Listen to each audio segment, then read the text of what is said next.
Hello, citizens of the world. We are anonymous.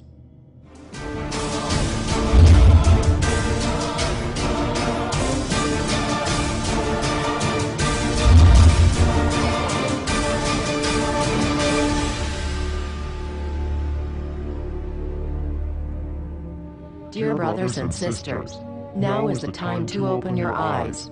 In a stunning move that has civil libertarians stuttering with disbelief, the U.S. Senate has just passed a bill that effectively ends the Bill of Rights in America. The National Defense Authorization Act is being called the most traitorous act ever witnessed in the Senate, and the language of the bill is cleverly designed to make you think it doesn't apply to Americans. But toward the end of the bill, it essentially says it can apply to Americans if we want it to. Bill summary and status. 112th Congress, 2011 to 2012, S. 1867.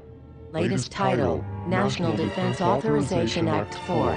This bill, passed late last night in a 93-7 vote, declares the entire USA to be a battleground upon which U.S. military forces can operate with impunity, overriding posse comitatus and granting the military the unchecked power to arrest, detain, interrogate and even assassinate U.S. citizens with impunity. Even Wired magazine was outraged at this bill, reporting, Senate wants the military to lock you up without trial.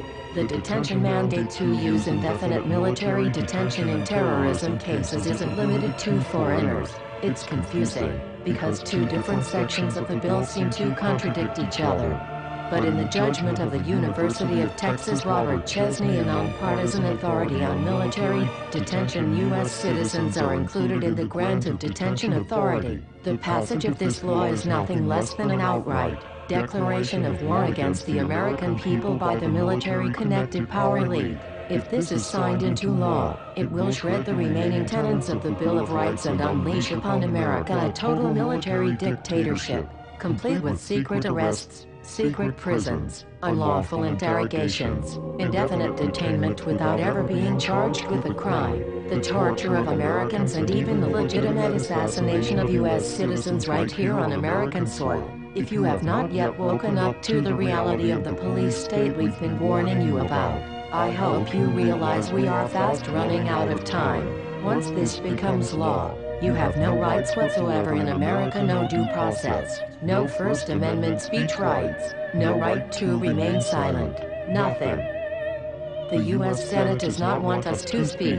I suspect even now orders are being shouted into telephones and men with guns will soon be on their way. Why? Because while the truncheon may be used in lieu of conversation, words will always retain their power.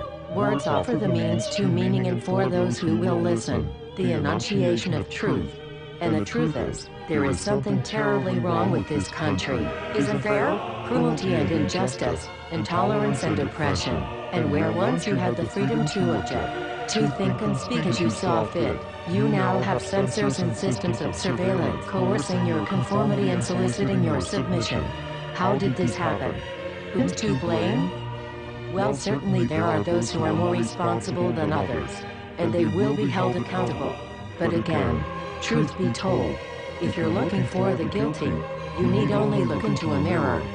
I know why you did it. I know you were afraid. Who wouldn't be? War, terror, disease. There were a myriad of problems which conspired to corrupt your reason and rob you of your common sense. Fear got the best of you, and in your panic, you turned to the now president in command, Barack Obama. He promised you order. He promised you peace. And all he demanded in return was your silent, obedient consent.